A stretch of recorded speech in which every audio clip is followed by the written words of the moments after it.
small tangent for just a sec. Tangents are the best part. This one's hilarious. There's a long story to it, but the long and the short is basically there was one investor who offered to invest in us. I met him through Telegram. I used to work in crypto, so I know a lot of people in crypto. And so he offered to invest in us, asked us to come to Amsterdam to meet him because he doesn't do business without a handshake deal first and seeing you face to face. So I went back door and started looking this guy up. Looked like he was a great guy. Looked like he was investing through family offices and things like that. However, it turned out the man I was talking to on a Zoom meeting was actually not who he said he was. He was using some sort of AI filter to filter his face and pretend to be this person. Wow. And try to get me to come to Amsterdam. So always doing your research. Glad you still have both kidneys. This Week in Startups is brought to you by Squarespace. Turn your idea into a new website. Go to squarespace.com/twist for a free trial. When you're ready to launch, use offer code TWIST to save 10% off your first purchase of a website or domain. LinkedIn Jobs. A business is only as strong as its people. Every hire matters. Go to linkedin.com/twist to post your first job for free. Terms and conditions apply. And AdQuick. Easily plan, deploy, and measure out-of-home campaigns as easily as digital ads. Visit adquick.com/twist to learn more. And just for Twist listeners, they're waiving their fee on your first campaign. All right, everybody, welcome back to This Week in Startups. I'm Jason Calacanis. He's Lon Harris. And with us from Providence, Rhode Island, our boy Alex Wilhelm. We have a huge docket today. I want to just get right to work. We got some news. Then I want to do some tips from the trenches. We've got a really good segment we're starting today. Tips from the trenches. We're going to talk about how people get their first customer. Right. This is super important. Getting your first customer, hardest customer. So we'll get into that. And then we're going to have an office hours with people from our portfolio. Yeah. Alex, what's in the news? All right, Jason. To start off today, I have a story that I think you are going to absolutely love. Over from Palantir, a new fellowship program that's going to replace some children going to college, at least temporarily. I'm going to go ahead and bring up the image here and read it to everybody. But if you have been a fan of the Teal Fellowship, you can consider this to be an echo or a reprise. Here is what Palantir says. College is broken. Admissions are based on flawed criteria. Meritocracy and excellence are no longer the pursuits of educational institutions. And chaos has ensued on university campuses. Starting today, Palantir is launching a fall fellowship for the best and brightest. Based solely on merit and academic excellence, students will be invited for interviews, and then later on, select applicants will receive an internship offer. And then if they complete that, they may be offered a full-time role at the company. Jason, there's some rules to this. You have to have an SAT score of 1460 or an ACT of 33 plus. Pretty high numbers, but this does, I think, fit into the Gen Bet thing we've been talking about for a long time, taking a wager on a non-traditional path. So this is skip college. Don't go $250K into debt. Right. And I was talking to somebody, they said college private schools are now getting closer to 100,000 than they are 50. Yeah. All in. And so maybe really the bogey is 400,000. Obviously state school, city college, you're down at 10 to 50K a year. So maybe you get out of it with housing. It depends on the region you're in for 25 to, 75K a year. I went to grad school at USC, my alma mater. It's now $73,000 a year annual tuition to USC. I think Tufts is 100, and you can spend 70K a year. Is that where you went? No, I went to the University of Chicago, which is, 90. But I mean, you can spend 70K on like 6th grade now. So education costs have gotten so nuts. Something had to break eventually. So I'm not shocked to see this model. This is definitely, I think, Jason, too niche, too high end, too selective to be called a trend. But I think we're going to see other companies do this, because why not grab the smartest folks right out of high school, train them on the job, and then just keep them? I think the only thing I don't like about this is that they pay you. I think parents should pay $5,000 a month to send their kids to this for 10 months. I am literally not joking. Yeah. I think they should lower the SAT requirement to 1,200. In other words, you're still way above average. Right. I think the average is probably 900 or something like that. Around 1,000 on a 1,600 point scale, yeah. Okay. So I would put it at 1,200. So you got to be 20% better. You pay $5,000 a month. You pay $50,000 a year, $25,000 a year, and then you could give scholarships as well. Putting all that aside, if a child of mine came to me and said, "Here's my options: go $300,000 into debt, spend this number of years on a campus, or go to Palantir," I would be and get paid. Oh my God. this is a no-brainer. It is niche. I hope we see more of these. In fact, we have one of these here at our venture firm. We weren't finding, Alex, the sort of work ethic that we wanted to see in a finance company.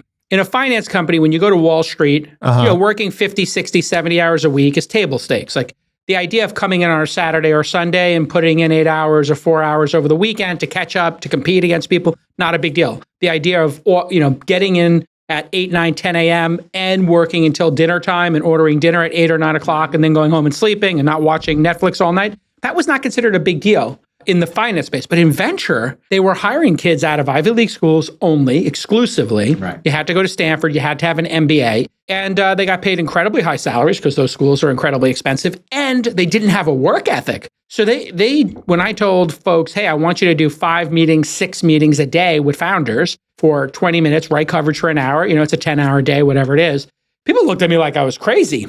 They were like, this is too much work. I'm like, I do twice that amount of work. So we started our own program. We call it the RAP program now, Researcher, Analyst, Associate, Principal. Those are the 4 levels. You start out, very similar salaries to these, in fact, almost exactly. And you go 60, 70, 80, 90, 100, whatever, and you can have a job in venture. And over 5, 6, 7 years, we are getting people to really learn the craft of venture as I see it.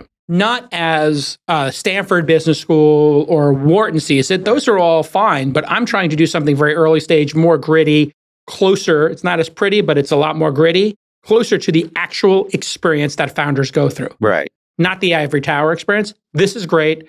Everybody should be doing this, and we should see every company offer something similar to this. I think that's the key is like, it is a little bit of a prisoner's dilemma sort of thing. Like if you go to Palantir instead of college, you're counting on, your next job and the next job after that. Those companies will have a similar sort of philosophy of like, no degree is okay because you've got this incredible you have a Palantir degree. Right. So it's like, you kind of need the whole industry to convert to this way of thinking. Otherwise, you're going to have a lot of like people in their late 20s, early 30s who have trouble moving to their next gig because they don't have that bachelor's degree. You buy that, or they don't have. You buy that, Alex? Or if you worked at Palantir for 8 years, would you be easily employable if you made it 8 years at Palantir? I think you'd be incredibly easily employable after 8 years. But I think Lon's probably more talking about the kids that might apply for this and get in, but then not get the full-time job offer. Are you then stuck?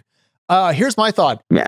Take a 9-month gap year and go to college the next year, and you'll have Palantir on your resume. So to me, that risk isn't quite so large. But I think we're looking at this in too narrow of a way. I think instead of having VC firms hire associates with this type of model or a couple of companies, VC firms should grab the most intelligent high school students and turn them into founders more quickly and just save a lot of time, just short circuit the whole process and get them into their flow early. Kind of like Founder University, Jason, but for 19-year-olds. Well, funny you say that. Founder University, we now have high school kids applying and coming. So it's actually what you predicted there and what you're saying is actually the game on the field. We have many young kids coming in, going to the program. We had a kid who was under 16 or 17, and my team came to me a couple of years ago and was like, hey, can we invest in a 15-year-old? I'm like, can a 15-year-old start a company in Delaware? I don't think so.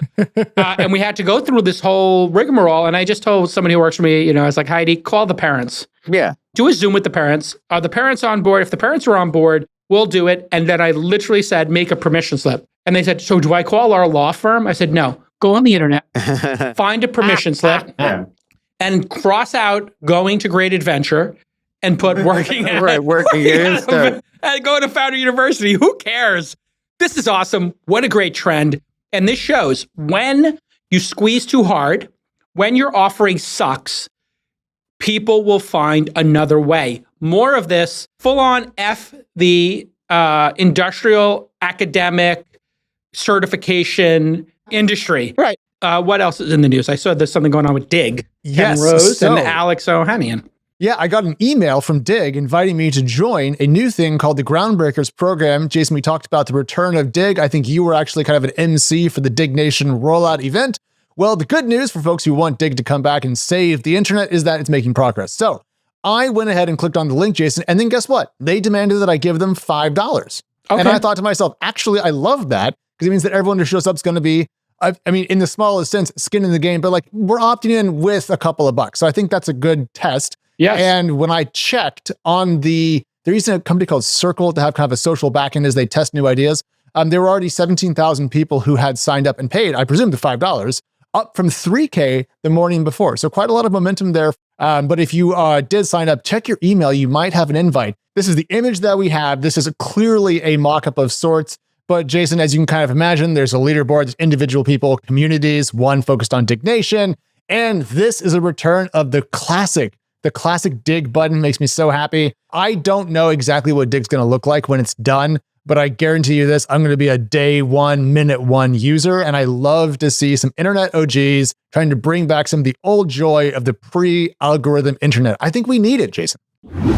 All right, founders, let's talk about your website. Yes, I know it's embarrassing. Yes, I know you're too busy to upgrade it. Well, if you're going to launch something new or you need to give your brand a refresh, which I know you do, you need Squarespace. It's the all-in-one platform that makes building a stunning professional website ridiculously easy. Whether you're selling products, offering services, or showcasing your portfolio. Like I'm going to do with one of my kids. They want to go and do artistic things in the world. So I'm going to make them a nice, beautiful Squarespace site when they apply to college. Squarespace gives you everything you need to grow.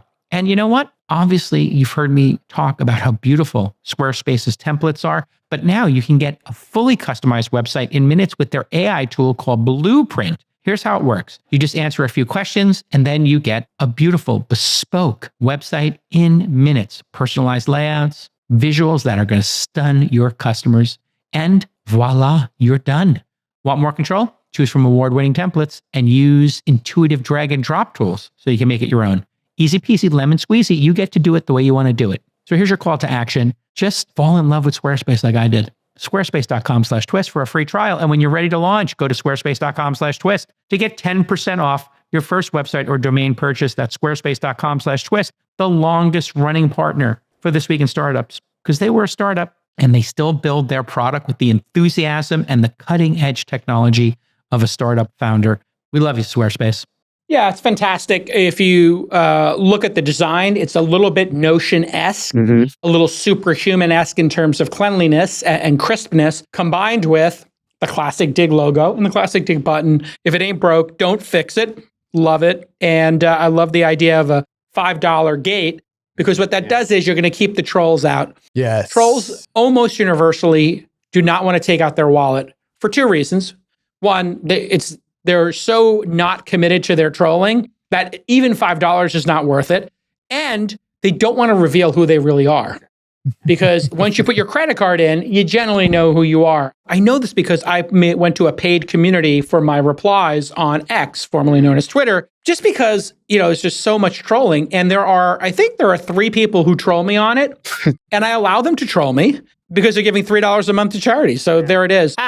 This is a great way. If they are charging $5 and they have 15,000 paid signups already, then they'll clearly get to 50,000. If they get to 50,000 and it's $5 a month, that would be $3 million a year in revenue. Yeah.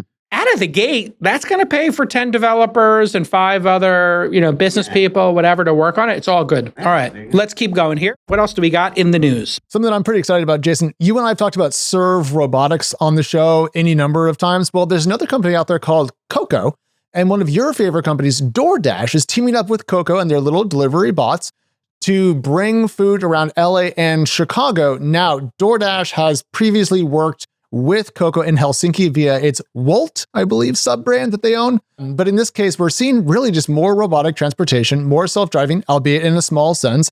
And I really do think that we have been right to be bullish on this for a long time, though I'm curious why we're still seeing Coco and Serve Robotics remain independent when they really do appear to be a feature in a food delivery platform, if you will. But they're still independent, they're still landing deals. But I just want to see Uber Eats and DoorDash snap up these companies and go to real war versus these kind of tiny little partnerships. Like, to me, it feels timid when they should be being more aggressive. These, I believe, are going to be a sleeper hit. Why? The majority of deliveries, for Uber Eats, for DoorDash, occur in cities. And once people get used to these things zipping around, they are going to embrace them in a major way. They're doing them in, I think, what they call the infill area. So between a dense city And then the suburbs is infill. Right. So this would be, I guess, an area might be like Santa Monica.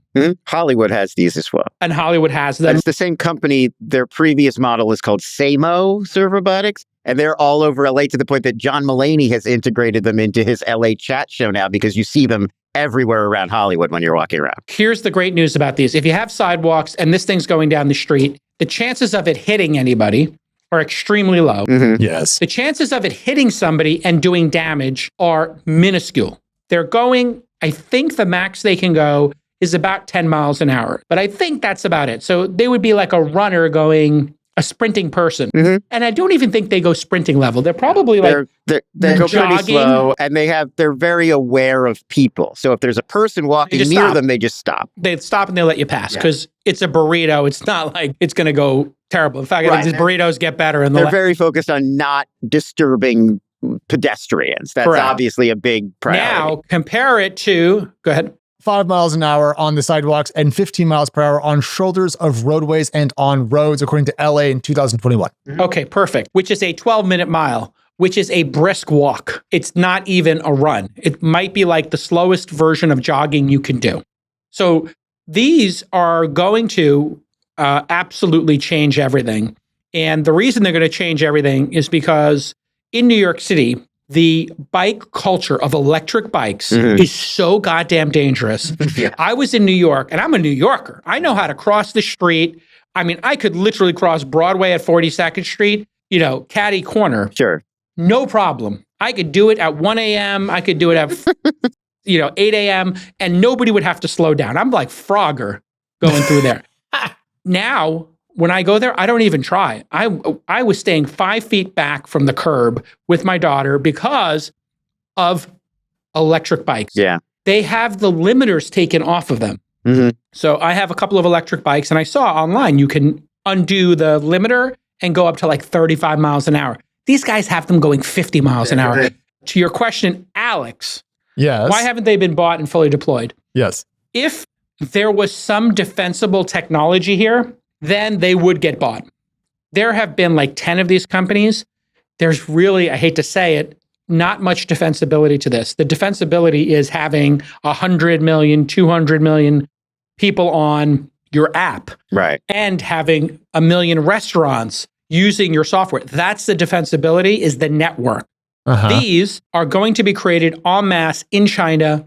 Right now, they're bespoke and created here. These things they're going to make 1 million of these a day in factories in Vietnam, China, India. And these will be the predominant delivery method along with zipline. And regulation is the reason these aren't more broadly available. As long as nobody's kid gets, a kid getting hit or a dog would make these, have a problem. But these are all watched as well. So when they have an intervention, there are people watching these in real time, and they have a joystick or an Xbox controller. So if there is a problem, you can easily have what does Waymo call there's a term that Cruise and Waymo had for the guides, the Sherpas, the backup pilots, the remote monitors of these. Those remote monitors are ready to take over at any time. And so the safety record of these, I'm sure, is spectacular. I doubt there has been one person injured and taken to a hospital by these that's not like did it on purpose to get a I'm seeing fleet response. That's what Waymo calls their remote monitoring system. That's fleet response. They don't want to call it remote monitoring. They're very specific about this. I have a clip here of Lily Shaw, who is a Coco pilot. That's what they call them. Here's an video of her using a Xbox controller to drive one of these Cocos, presumably at the point of needing intervention. That looks like a fun video game. Yeah, it looks cool. It's like you're driving a Mario Kart through real life. People play games like Euro Truck Simulator 2024. Why don't we just have people drive a Coco and get $1? Yeah, that's brilliant. Let me also tell you something. You know how much that real world data is worth to NVIDIA and to Optimus and Tesla? Yeah. Like these things are seeing the real world all day long. They know that there's like 4 guys who hang out on a certain street corner, slinging whatever they're slinging, telling jokes. Maybe they're a bebop band. I don't know what they're doing on the corner. Singing. There's a lot going on the boulevard. There's a lot going on the boulevard. These things are also going to have a secondary use, which is something bad happens in real world. These things are going to pick it up with their video. Yeah, they've got all that 3D data. Yeah. All this training is occurring. 10 years ago, when these things started in San Francisco, the way they started was there was somebody walking behind them with a joystick. So people were 10 feet behind them, using them like a little RV. What do they call it? Radio cars? What are those called? cars. RC cars. Thank you, Alex. So they're using like RC cars. Then they went remote. Now they're AI with backup remote. Eventually, these things are going to be able to go pretty fast in the streets. And that will be shocking to people. Imagine one of these in the roadway going 65 miles an hour, 35 miles an hour, and being able to navigate and not cause an accident or get in an accident. That's another possibility here. Great job. This is going to be the majority of deliveries by 2030. All right. We all know if you're a founder, or even if you're a small business, you're thinking about your company 24/7, 365 days a year. That's the life of a founder. This is not clock in, clock out, 9 to 5 gig for you as the business owner. So when you're hiring, you want a partner that's as equally as committed as you are. And that's, of course, LinkedIn Jobs. LinkedIn Jobs is like your co-founder. They're going to make it so simple for you to post your jobs for free on LinkedIn, where there are 1 billion members. You're going to be able to share what you're posting and actually keep all the promising candidates organized in one place. And also, LinkedIn is going to help you quickly write a job and get it in front of the right people, whether you want to post for free or use some promotion to get it in front of even more qualified applicants. So do me a favor. Don't take my word for it. I mean, you should. I know what I'm talking about. This is where I find my great people. But just understand that 72% of small businesses using LinkedIn said that it helped them find the best candidates. So find out why more than 2.5 million small businesses already use LinkedIn for hiring. So here's your call to action. Post your job for free. Why wouldn't you do it? It's free. FREE. That's a good price. LinkedIn.com/TWIST. Once again, that's LinkedIn.com/TWIST to post your job for free. Terms and conditions do apply. All right, Lon, let's go to the trenches. We have a couple of clips we want to get to. Sure. So Jason asked us to put this news segment together. The idea is we're taking a topic. We're looking at a bunch of different thoughts and ideas about that topic from all across the web that we can find. So for today's topic, getting your first customer. This is a topic that comes up all the time, or not at all. And when it comes up, it's great because there are so many ways to get those first customers. Yeah. But when it doesn't come up, that's when you really have to be concerned because it means somebody's building a product in a vacuum. They're not even thinking about customers. You should be doing customer interviews before you start building. You should be doing listening labs. You can look up a listening lab, basically where you present a product to a customer and you ask them to try it and they move on to the next phase. And you gently say, your friend sent you this, tell me what you're doing. But you don't direct them too much. And then there's directed listening lab. There's all kinds of modalities here. What I like about the talk we gave yesterday at Founder University, this came up because they created an exercise, because one of the things founders reported to us in a survey, which they didn't say, this is why surveys are really good when you're running something, is to constantly do surveying and don't worry about survey burnout. Don't worry about your customers feeling like you sent them too many surveys. They don't have to do them. They're not forced to do them.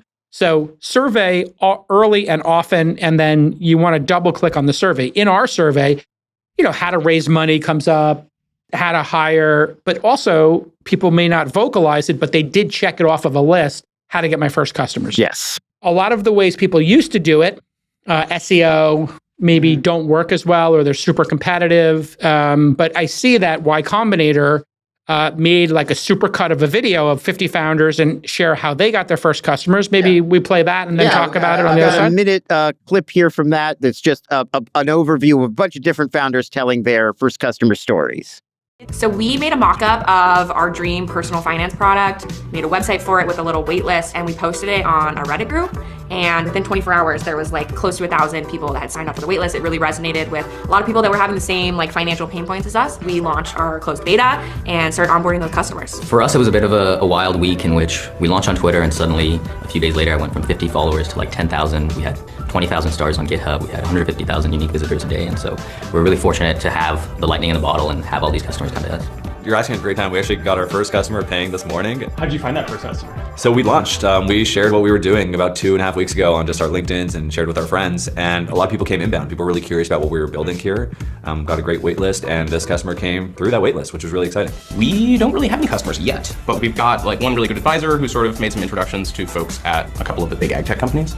So sort of networking our way in, really. Pretty good overview of a bunch of the different sort of techniques that come up producing discoverable content. We heard people talking about embedding themselves authentically within the community. So going to Hacker News, going to Reddit, going to places where potential customers already were, and then influencer marketing or PR and like get introductions through friends of friends of friends and trying to sort of zeroing in on people there. So we also found a blogger named Ali Abulata surveyed 120 different public companies and analyzed all of their go-to-market strategies and produced these two flowcharts based on whether you're looking for high intent or low intent customers. And so we've got those pulled in as well. Maybe you want to talk about high intent versus low intent and what? Sure. And we could pull this up maybe and we could take a look at it as we discuss it. High intent, they need something right now.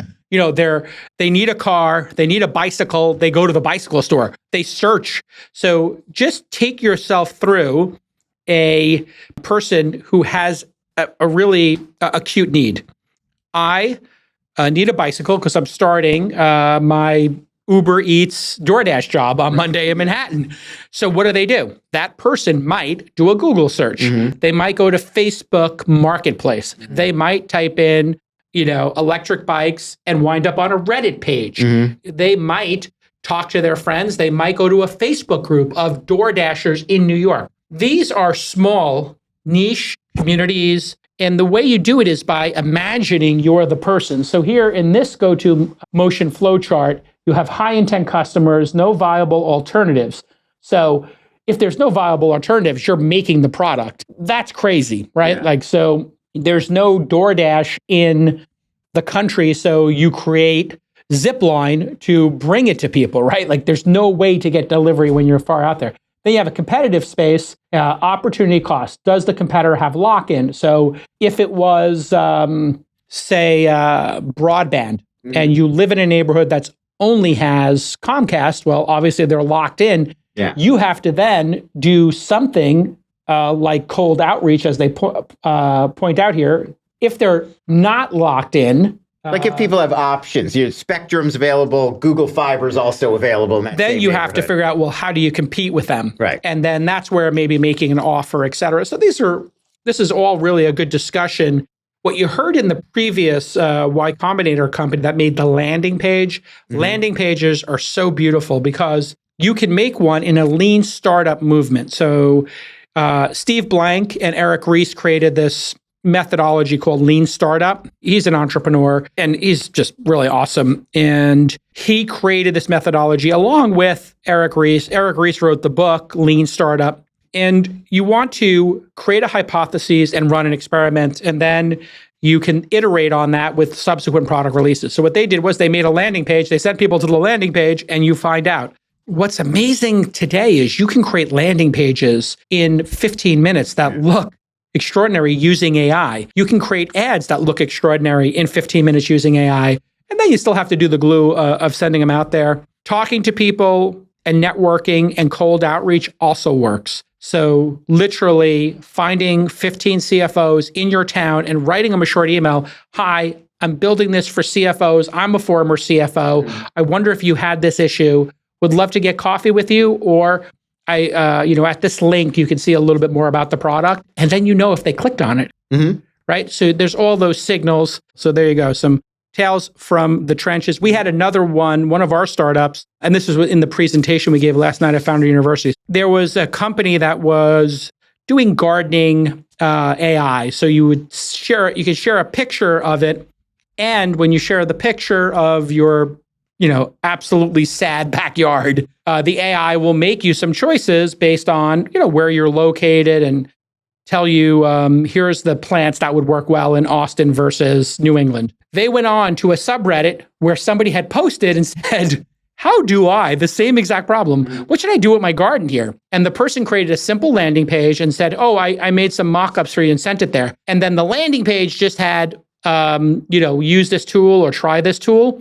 They got 500 customers from this. Yeah, it's NeighborBright is the name of the company. Yeah, so here is the Reddit post. First-time backyard owner says, hey, I need help with landscaping this hill. My wife and I sold our condo, yada, yada. And then here's how they replied. They did something very savvy in the replies that's worth pointing out. Predictably Rational, who works at NeighborBright, said, yes, definitely a retaining wall. Here are some ideas with the retaining wall by the fence, which will require leveling out the rest or keeping the slope, but building a terraced garden with a link. And on the next slide, it sent them to a landing page for NeighborBright with these 4 gorgeous images and said, ready to try with your own yard, try it for free. Simple call to action. What you notice here is they put the promotion on the landing page after giving value. So this is key. Whenever you're in a community, the communities, the vibrant ones, are very attuned to people coming in and spamming or marketing the community. Yeah. So what you want to do is help participate in the community without spamming. Founders, let's talk about building your brand here in the real world. We know digital ads are amazing, but if you want to stand out in 2025, maybe you need to think a little bit bigger. And a great way to do that is out-of-home advertising. Yes, those really impressive billboards you see everywhere, or even the beautiful murals that everybody loves. This is how you build a brand. And AdQuick makes out-of-home advertising easy, measurable, and fast. They've taken the headaches out of OOH. You've probably heard OOH, out of home, by combining ad tech precision with real-world impact. So now planning, deploying, and tracking your campaign is as easy as running digital ads. With AdQuick, they're going to hyper-target your campaign in minutes. Then they're going to use their data and technology to ensure your ads reach the right audience every single time. Plus, they're going to give you real-time insights to measure performance and optimize your spend. So whether you're building brand awareness or looking to drive customer action, right? You want to acquire customers. You can see why AdQuick is trusted by everyone from the fastest growing startups to the S&P 500. Take your brand to the next level with AdQuick, the smarter way to do OOH. And just for Twist listeners, AdQuick is waiving their fee on your first campaign. That's an amazing offer. Get started today at adquick.com/twist. That's AdQuick.com/twist. Okay, so today for office hours, we are going to start by talking to Jake and Daniel from BRX. They are building a tool for developers that allows developers to build model-agnostic AI tools quickly.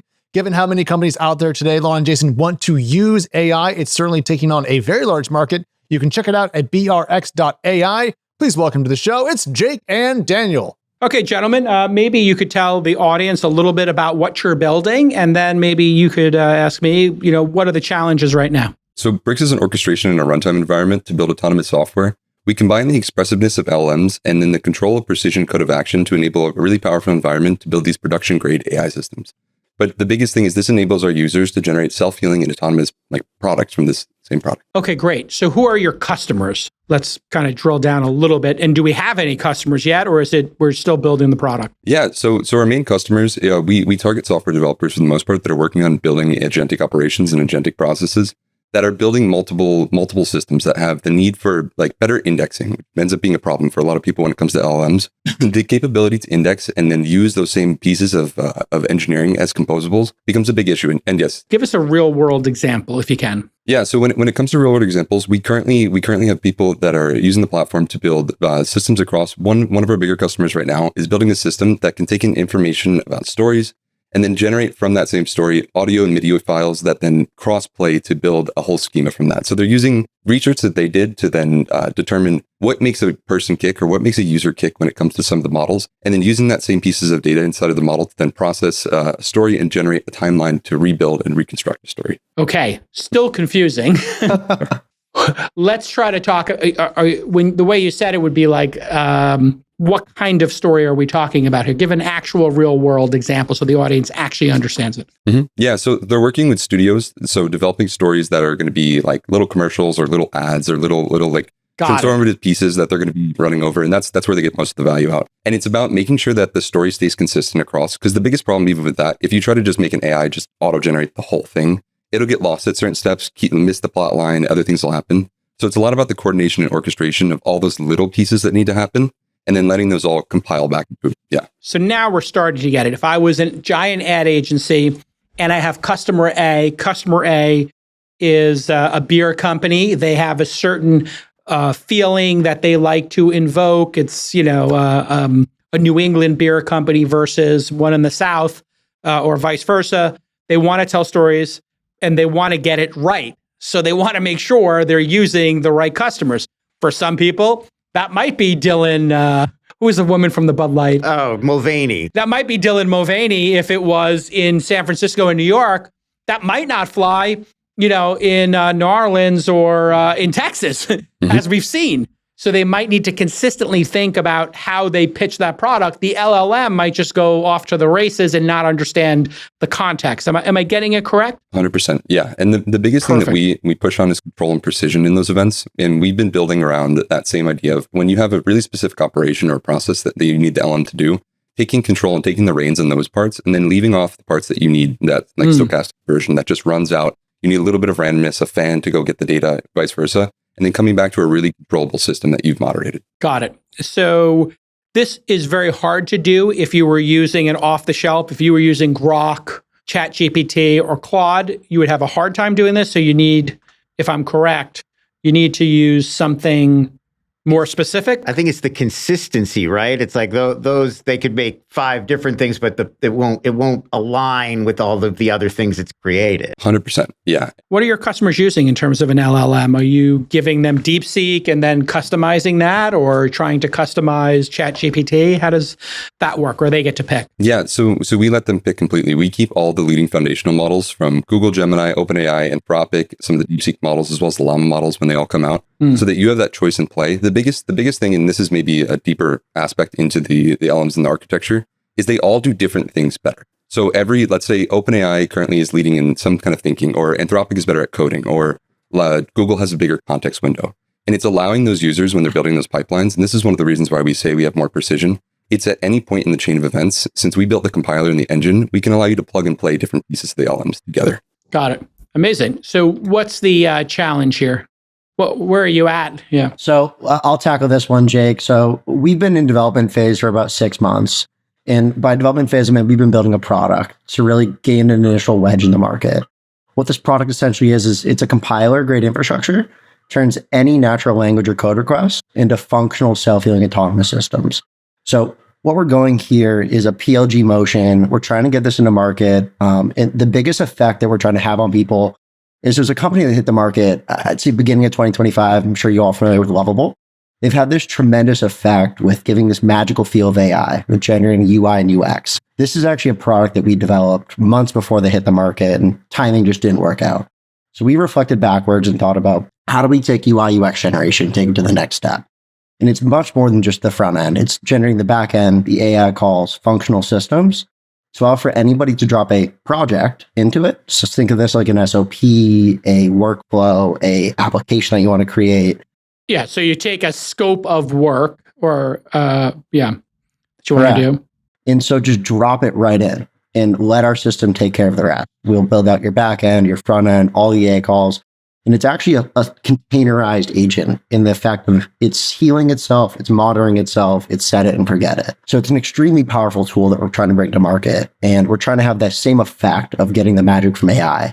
But our question is leveraging this to direct audience. So with that PLG push, we're curious if it's got so many applied use cases and so many different aspects of the world can use it, where would you hone in on for this drastic kind of PLG effective motion that we're trying to roll out in the next few months? Got it. So product-led growth is what you mean by PLG. Correct. And some products kind of sell themselves. So Lovable, it's a really interesting product. You say, hey, I want to build, and I put in there annotated.com, my concept of had bought the domain name annotated.com. And I signed up, I paid for it because you have to pay for it. And I said, build me this thing, a Chrome extension, and it went to work, and it made, the output was a gorgeous web page that looked very similar to like Notion or some other design things. And it told me who it was going to be inspired by for that. And it creates this magical experience. But there's no publish to the web and get it up and running. So what you're talking about is maybe finishing the work that they've started. Am I correct? Yeah, and I almost wouldn't put it as finishing the work they started. It's just giving a much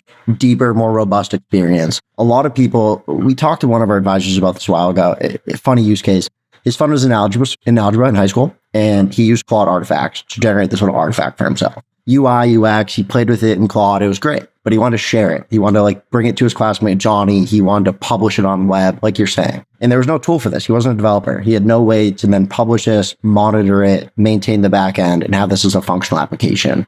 So this all stemmed from this conversation that we had of how do you take these little artifacts, these little, like, hate to call them trinkets, but trinkets on the web that people can have fun with, and bring them in to have real effect on the world, to build really powerful systems that basically anybody can generate. So I'm a data analyst and I want to bring my SOP and generate an agent to be able to do that. There's currently no system right now where I, as a no-code, low-code user, can just have that generated and actually work in a production-grade environment. So you are in the Canva zone, which is Canva was a design tool for non-designers.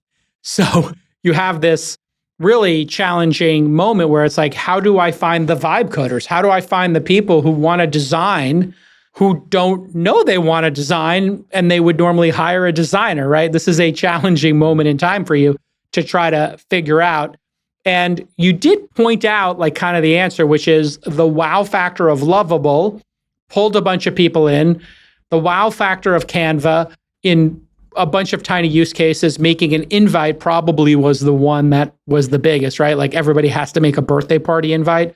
So what's the equivalent of mom or dad need to make an invite for grandma's 80th birthday or for their 5-year-old's birthday, but in this realm? Yeah. And so I don't think there's an easy answer other than iterating and trying. And we just had a segment on finding your first customers to do this kind of thing. I bet you Canva found a bunch of moms and dads who were doing birthday parties and said, here's a way to make a birthday party invite faster, quicker, easier. And if you want to also make banners and birthday cards and other things, you can do that as well.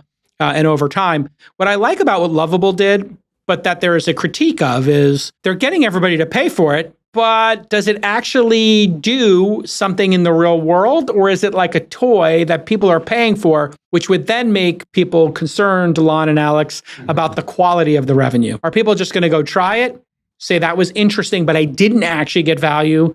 I'm going to unsubscribe. And Canva, I think, is worth studying because Canva, yeah, I'm sure a bunch of people went in there and said, oh, I can make an invite, but I don't actually have that many invites to make. I don't do that many parties. But the people who did make parties, they upsold them on the next thing. The next thing. Would you like to make a t-shirt? Would you like to make a mug?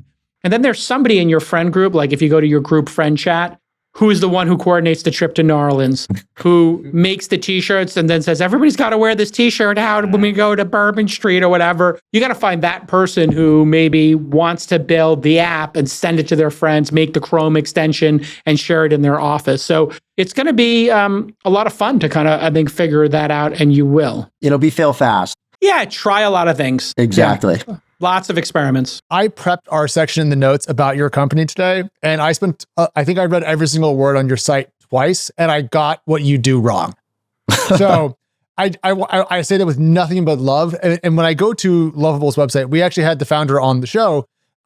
It's shockingly clear what I can do with it. And so I would just say that's a great piece of feedback. Yeah. Self-healing, autonomous, AI, just all of that makes me want to die inside, and I'm a nerd. So that's my 2 cents. I love you both, but like I did not get all the way there. So if you're going to go PLG, go out into the market. It's got to be dumb, or at least easy to understand. I like this advice, and you could make a landing page that's different than your corporate page. So the landing page could be buildmyapp.com or vibe code an app. And you just try that as an experiment. I think that's a great idea with the separate landing page. And it actually goes along with something we did not too long ago. We scooped up the domain myagent.ai. So I think branding everything underneath that and allowing for people to just build my agent and build their projects might be a really strong lever. So when you say my agent, that would mean to me more enterprisey, just so you know. Okay. Because I don't think consumers are going to build agents, to do these tasks. But I do know enterprises want to build them. So I might very much want to build an agent that goes out, listens to the top 10 podcasts or goes to the top 100 podcasts and pulls the advertisers from them and puts that advertiser into my CRM. Mm-hmm. That's what I think of when you say an agent. What is somebody, what is my Athena assistant doing that the Athena assistant could make into an agent and do, which is totally viable. And that would feel more like Zapier and be for more of a workflow nerd. I have a couple of those workflow nerds in our company, Lucas, Bianca. I got a whole group of them who like to make like workflows using Zapier and Notion and Coda and Slack, and they're going wild on this stuff. So I would think about there's apps, there's websites, there's agents. These are actually different things. So maybe why don't we try to come up with 3 great domain names and run 3 experiments, and once every 3 months, we release one of these and see what the reaction is. Or once a month, we release them and see which one gets the most interest. Yeah, I think that'd be really interesting. Chrome extensions are another very interesting world. I don't know if AI can make great Chrome extensions and publish them. But if you mastered that loop, man, there's a whole extension culture that is, I would say billions of dollars of revenue, billions of users who are on their desktops using browsers, and they want a Chrome extension that, does what SDR, sales development reps do, or, pulls, like I was talking about, like doing lead gen, right? That always comes up as like a manual crummy task. I need to find all of the journalists who cover Chrome extensions, right? Or who cover apps. Okay, I'm going to start doing Google searches. I want to have the Chrome extension. I want to catalog all that and then be able to do outreach to them. I think you get the idea. So many different opportunities for you, but Alex, I think, gets the win here for closing the loop between your customers and your presentation to them. Let's create a honeypot for those customers, right? Yeah. And like really sticky, delicious honey. Like go with like, what is the most insane thing you can promise them and deliver on in the most narrow focus that it becomes number 1 on Product Hunt. And if you want to post it on Product Hunt, I'm like one of the top 10 users apparently. And so I don't do this for just anybody, but since you're a portfolio company, just email my team, Jackie, Kelly, whoever you're working with, and we will, if you make something really good, I'll hunt it for you. And That'd let's see awesome. if we can hunt something. Okay, here we go. Cool. All right, good job, boys. Thank you, guys. Next up, we are going to talk to Brian Watson from InviteJet. InviteJet is building calendar marketing tools, not marketing calendar tools, flip it around, essentially allowing brands and companies to place ads and marketing material inside of prospect calendars. You can find out more at invitejet.com. Brian, welcome to the show. So how's the business going? You went through the accelerator, and I know you got some very interesting feedback. What was the feedback in the accelerator? We introduced you to dozens of investors, and you've met probably or been exposed to hundreds during the program. What was the feedback? Did they get it? Did you present it well in the beginning? Did you get better at presenting it? I know it's a polarizing concept sometimes for some people. Yeah, definitely polarizing. Absolutely. It was for me too when it was first presented to me as an idea, as the technical co-founder. I came into it with a little bit of like ick, but that very quickly went away. But yeah, the accelerator was great. We were in LA 33. We pitched to hundreds of investors, and we had one-on-one meetings with I think my list is 136 meetings now. Yeah, so it's been a journey. But yeah, the accelerator was wonderful for the exposure, the intros. Your team was wonderful. They were, there were moments of surprise and delight for sure. I like that. That's great. Absolutely. Yeah, trying to increase those. I try to get back to in person. You didn't do much in person, right? You went to see Sequoia. Yep. That was great. That was amazing. Yep. Do we have a kickoff for the accelerator? No, we had the one in-person event. We spent a week in SF. That was a great time. But yeah, we got to go out to Sequoia and pitch them and, get some really good feedback. Roll-off was a great sport that day. Yeah. Was very interested in the calendar invite, angle. So if we did more in person, you'd be into it. Absolutely. I would be on a plane in a heartbeat. I love it. Okay, good to know. I'm talking to my team about doing more in-person stuff. Sure. What's your challenge right now, Brian? Any challenges with the business or things you're frustrated with or trying to get done?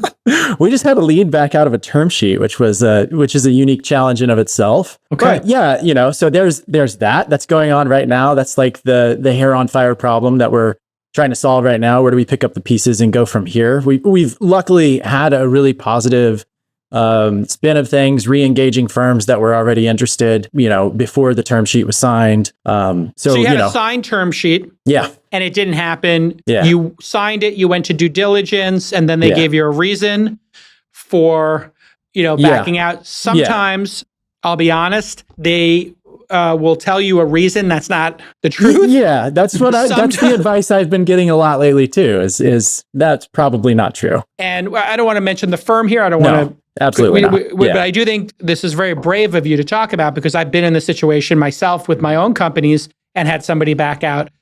A lot of times people will make an investment and then maybe they don't have the credibility in their firm to get it through the other partners because there's some partnership dynamic going on. So if Alex, Lon, and I were partners in a VC firm, Lon's last 2 deals didn't work out. Alex is pissed off at Lon. Lon comes to us with a 3rd deal. We're like, hey, this is the same movie over and over again.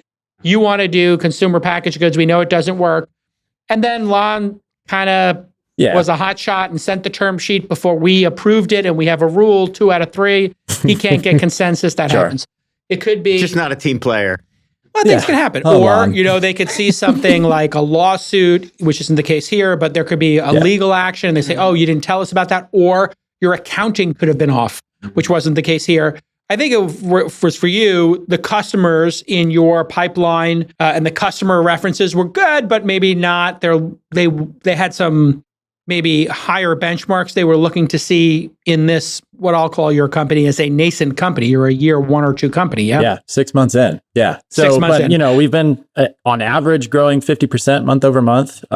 Great. And so, things are going gangbusters. And so It was a little bit offsetting, a little bit off-putting, but we're putting the pieces back together. It's totally fine. I mean, you only get hurt on a roller coaster if you get off in the middle, right? Yeah, I like that. That's actually very true. Keep the seatbelt on. Yeah. What I'll also say is, did you diligence this firm before you went into it? Did you talk to other founders? You can be totally honest about this because not everybody has the time. Did you talk to two other founders who accepted money from them? Absolutely. So it was our intention to. Wow. However, when we asked, how wires get crossed and sometimes things get left out, Sure. So I assume that's what happened. I don't think that they were intentionally dodging us or anything like that. But, we asked for a couple of founders that we could talk to, but we're never given those actual references that we could go talk to. However, so, it's not like we were pounding on the door asking for those things, though. So we did ask once and it was not delivered. So that could be the reason this happened is you asked for references. Maybe they don't have great references. This is why I love the backdoor reference. What's a backdoor reference? That's when you, or a dark reference, you go find the references and you go do it yourself, right? You don't have to take their references. And here's, if you want to get really, dark arts, I have some dark arts. These things exist between the light and the dark side. It's a little Ashoka kind of situation. You could look at their list of investments on Crunchbase. Yeah, right. Which they can't take things on and off of Crunchbase that easily. Or another service, there's other ones out there. Or you can look at press, TechCrunch stories, whatever, of funding announcements. Then you look at their profile page of their portfolio. And then you look for which ones are not on there. Yeah. Yeah. So there are two founders in the history of our firm that I did not see eye to eye with. I'll make an amalgamation here. I felt like there were things occurring that were not on the up and up, to be graceful about it. I'm not going to say but these were pretty gnarly situations where I had to say to the founder in one case, this isn't a fit. How about you give us our money back? We rip up the term sheet. The founder immediately folded and gave us our money back and we ripped up the term sheet. In another case, I had to threaten to sue a founder because they did things that I thought could get our firm, other investors, other employees, board members, et cetera, into legal trouble. That's I spent $90,000 on legal bills and said, hey, if you don't give us our money back and we resolve this, then I'm going to file this lawsuit in Delaware. I never thought I would ever have to say that, but in that case, I felt like this was securities fraud that was occurring, and I didn't want anything to do with it. Yeah. In that case, they folded as well. You're not going to find those two people on our profile pages. Sure. You might find them in Crunchbase. I don't know. Somebody might be doing that right now. Yeah. And trying to figure that out. So that's like a dark arts thing. Sure. And you know what? Not all VCs and founders are going to get along. Newsflash. People who are capital allocators, unique group of people in the world, often former founders. Founders, very unique people in the world. You put them two together, they're not always going to get along. Small tangent for just a sec, but yeah, we've done the tangents are the best parts. This one's hilarious. There's a long story to it, but the long and the short is basically there was one investor who offered to invest in us. I met him through Telegram. I used to work in crypto, so I know a lot of people in crypto. And so he offered to invest in us. Asked us to come to Amsterdam to meet him because he doesn't do business without a handshake deal first and seeing you face to face. And then, so I went backdoor and started looking this guy up. Looked like he was a great guy. Looked like he was investing through family offices and things like that. However, it turned out the man I was talking to on a Zoom meeting was actually not who he said he was. He was using some sort of AI filter to filter his face and pretend to be this person. Wow. And try to get me to come to Amsterdam. So always do your research. That's the moral of this story. What was the plan in Amsterdam? Like kidnapping Don't you? know. Throwing you in a canal? Don't know. They were very pushy about it. Yeah. Following your instinct is a good idea. You don't want to get taken. If you get that tingly feeling, it's glad you still have both kidneys. if anybody in Amsterdam offers to take you out on their like homemade submarine, don't do it. You're about to get taken. Don't get so taken. True. So true. Like I said, things have been going pretty gangbusters.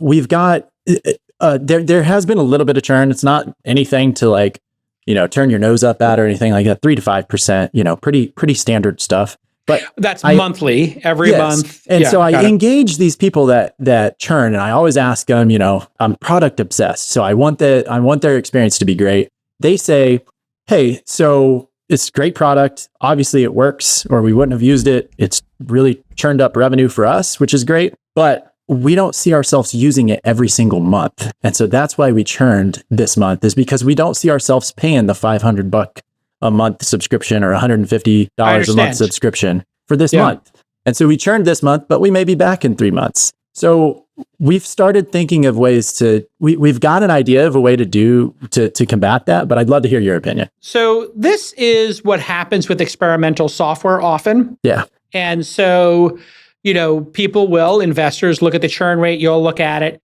When something comes out like MailChimp, right? When it first came out, I got to do a mailing. I've got this mailing list. I have to send some emails. People would sign up for the trial, send the email, shut the account down. And I had this issue too with like where you're looking at the SaaS software and going, why is it so expensive? And I don't get enough utilization out of it. And I loved MailChimp for a long time. They were advertisers here on the program for many years, but they changed their pricing model. And the pricing model was based on how many emails we had. And I tried to explain this to them over and over again after they got sold.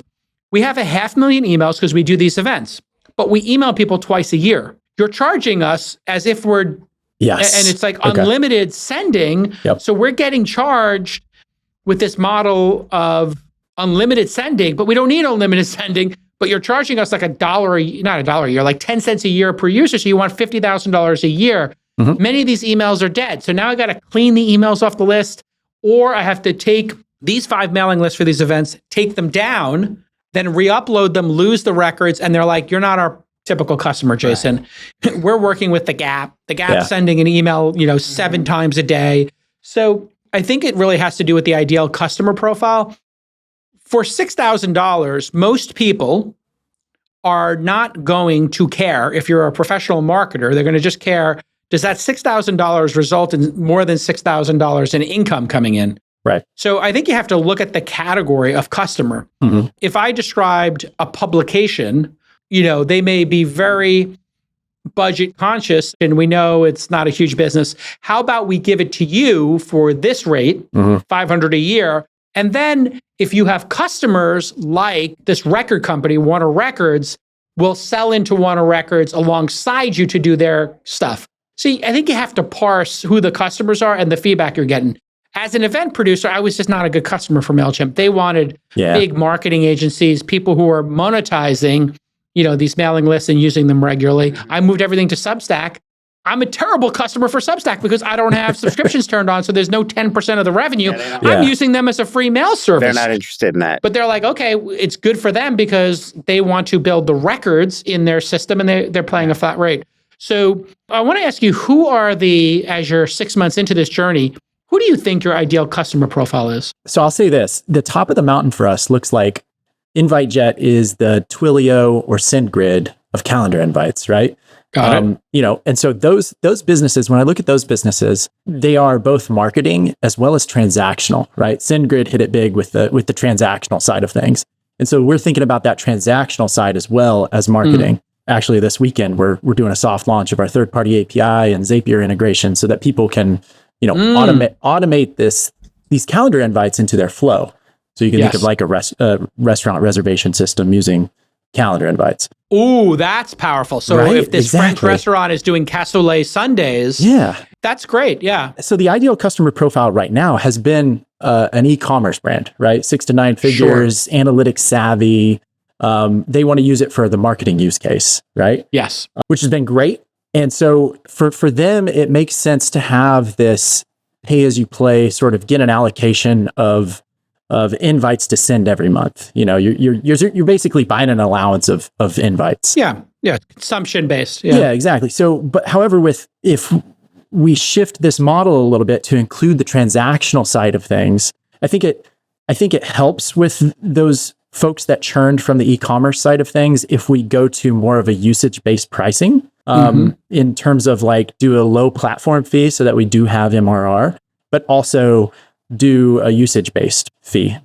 Is it $2 per 1,000 invites you send or whatever it may be, so that people can, justify the $99 or the $300 platform fee that they're spending every month. And then they, can spend more on top of that if they're actually using the service, which we've seen up into the right numbers in terms of our monthly active users each month and how much they're using it. At this stage, I think charging a fee that is robust enough for you to keep growing and investing in the product cycle and keep building these adjacencies and features and the speed and reliability of the service, while giving them so much value that they think you're stupid. So this is the line, right? So like I would look at something like Beehive is so inexpensive for us that I'm like, Beehive's a great deal. Squarespace is an incredible deal. I can't believe I'm paying hundreds of dollars a year to get that much value when I would think I should be paying hundreds a month. Like for Squarespace, it's beautiful. It's got all these features. That's true. If you told me it was $500 a month or $500 a year, I'd be like, I would pay either. So that's why I become loyal to them. Something like Notion, Coda, and Slack at $8 to $15 per person per year, per month. I don't even think about that price. Yeah. Like it's so low, 8, 15, or 30 is so low. I'm not even really considering it because I get so much value. And that's the Tim O'Reilly, give so much more that people don't even think about it. And I wouldn't over-index on, you seem to be so thoughtful that you might be, respectfully, Brian, over-indexing on the cheap people. Yeah. If a third of your customers are not saying it's too expensive, then you're charging too little. So both of these things can be true that we're talking about here in terms of pricing. What I would be more interested in is what's the next adjacency, a bold adjacency you can add to this that, really makes it impossible not to use this tool. So I am a fan of Kith, Kith, which makes, does drop or Knicks gear sometimes. They do New Balance. This is a really incredible designer. I'm sure you've heard of them. Sure. And I would just pay, I told them, just charge me $100 or $500 a year to be part of a VIP program. And I kind of rolled my own VIP with them through DMs. But I was like, just let me pay you $100 a year. You put the drops for VIPs a day, 2 days before the regular drop. Let us buy what we want. Yeah. And then you would have a subscription fee. So I was wondering, have you thought about charging to be part of a VIP program to get the calendar invites? In other words, making it a revenue stream. Yeah. No, that's an interesting idea. That is exactly how some people have used the product. So we've got plenty of e-commerce brands that have these sort of VIP lists, if you will.